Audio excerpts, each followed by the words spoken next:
Assalamualaikum warahmatullahi wabarakatuh.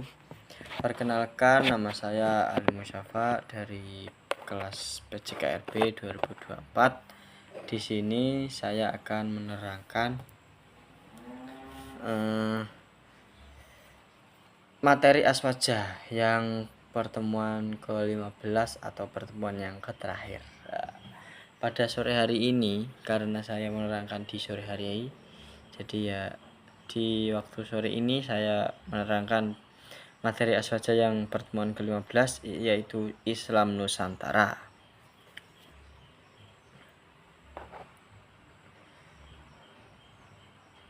Pendahuluan. Islam di Indonesia memiliki sejarah panjang yang unik dan berbeda dari banyak wilayah lain di dunia. Tidak seperti beberapa kawasan yang mengalami penyebaran Islam melalui penaklukan dan kekerasan di Indonesia. Islam masuk secara damai. Proses ini terjadi melalui dakwah santun yang dilakukan oleh para wali, ulama, dan para pedagang dari berbagai wilayah seperti Gujarat, Persia, dan Timur Tengah. Mereka menggunakan pendekatan yang bijak dan penuh penghormatan terhadap budaya lokal yang sudah lebih dahulu ada alih-alih menentangnya. Para dai ini berupaya mengharmonisasikan nilai-nilai Islam dengan budaya masyarakat Nusantara. Pendekatan ini kemudian melahirkan apa yang dikenal sebagai Islam Nusantara, sebuah bentuk keberislaman yang khas dan berakar dalam tradisi masyarakat Indonesia.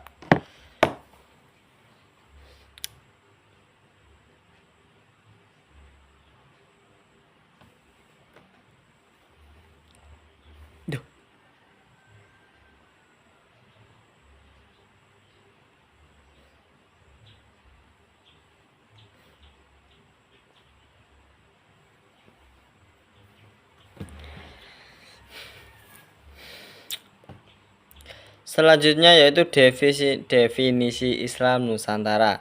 Islam Nusantara bukanlah mazhab baru atau agama baru, melainkan sebuah cara mengamalkan Islam yang sesuai dengan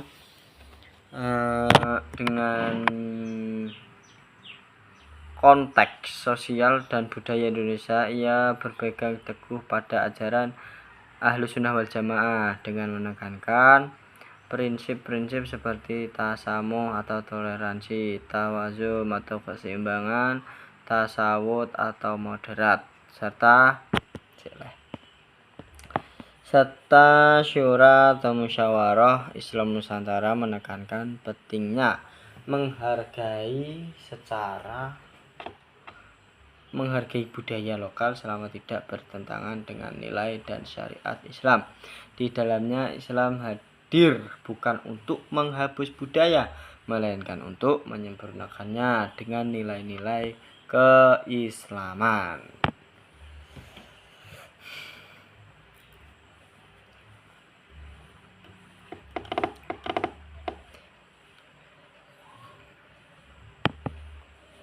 Contoh praktik Islam Nusantara yaitu di Pulau Jawa, kita bisa melihat sebagai praktik Islam yang menunjukkan akulturasi antara ajaran Islam dan budaya lokal. Misalnya tradisi tahlilan, kenduri nggak tahu saya kenduri, serta sedekah bumi atau resik-resik bumi. Sedekah bumi yang dilakukan sebagai ungkapan rasa syukur kepada Allah atas hasil panen atau peristiwa penting. Tradisi seperti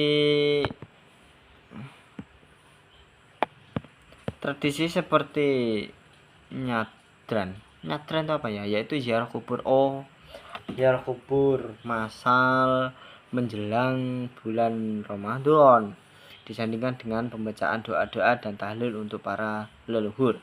Hal-hal seperti ini menunjukkan bagaimana masyarakat Jawa tidak meninggalkan akar budaya, tetapi memadukannya dengan ajaran Islam dalam suasana yang religius dan penuh makna. Yaitu selanjutnya Landasan Islam Nusantara, yaitu Islam Nusantara berdiri di atas 3 pilar utama, yaitu akidah, fikih, tasawuf. Akidah memberikan dasar keimanan yang lurus dalam dan kuat. Fikih membimbing dalam aspek hukum dan praktik ibadah yang benar, sementara tasawuf mengajarkan aspek batin, akhlak, dan pengadilan diri. Ketiganya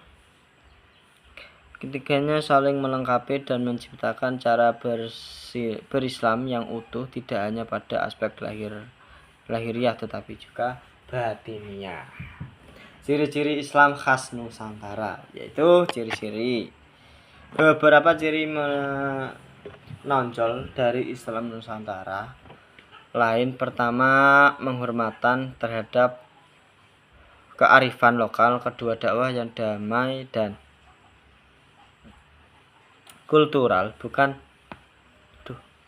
konfrontatif. Ketiga, tingginya toleransi terhadap perbedaan, baik sesama muslim maupun antara umat beragama. Keempat, ketertiban yang buat pada lembaga-lembaga tradisional seperti pesantren, majelis taklim, dan organisasi masyarakat seperti Ansor, Ibnu.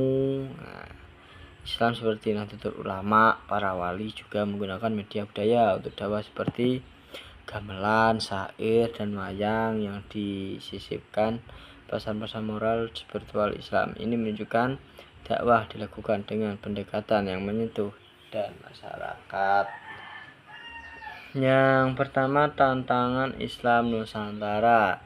Meski Islam Nusantara memiliki banyak kelebihan, bukan berarti tidak ada tantangan. Salah satu tantangan besar adalah munculnya paham keagamaan ekstrem yang menolak budaya lokal dan menilai Islam harus diseragamkan dengan model Timur Tengah.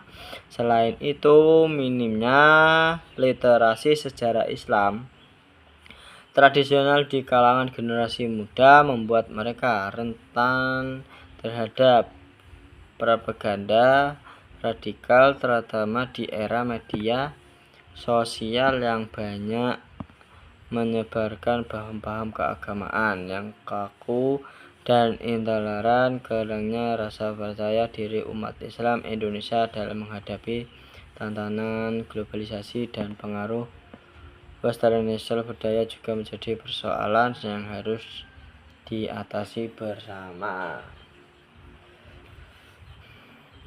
Tujuan Islam Nusantara. Tujuan utama dari Islam Nusantara adalah untuk menjaga dan merawat identitas keislaman yang khas Indonesia yang telah terbentuk melalui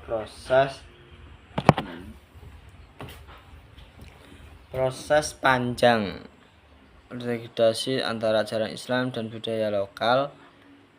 Dalam konteks ini, Islam Nusantara hadir sebagai jawaban atas kebutuhan masyarakat Indonesia akan model kebersamaan yang damai, moderat, inklusi yang tidak hanya fokus pada aspek formal hukum agama, tetapi juga memperhatikan nilai-nilai sosial, budaya, dan kemanusiaan.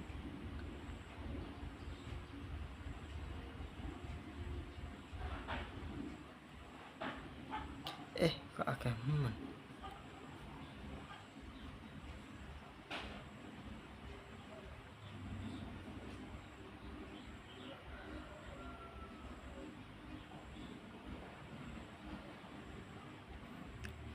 Penutup. Dengan demikian dapat disimpulkan bahwa Islam Nusantara adalah cerminan Islam yang tumbuh dan berkembang secara damai di bumi Indonesia. Ia hadir bukan sebagai untuk penyimpangan dari ajaran Islam, tetapi justru sebagai model keberislaman yang sesuai dengan watak bangsa Indonesia, lemah lembut, ramah, toleran, dan menjunjung tinggi keharmonisasian sosial.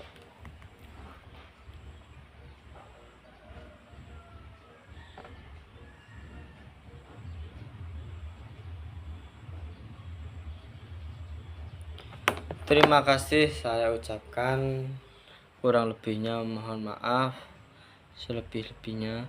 Wassalamualaikum warahmatullahi wabarakatuh.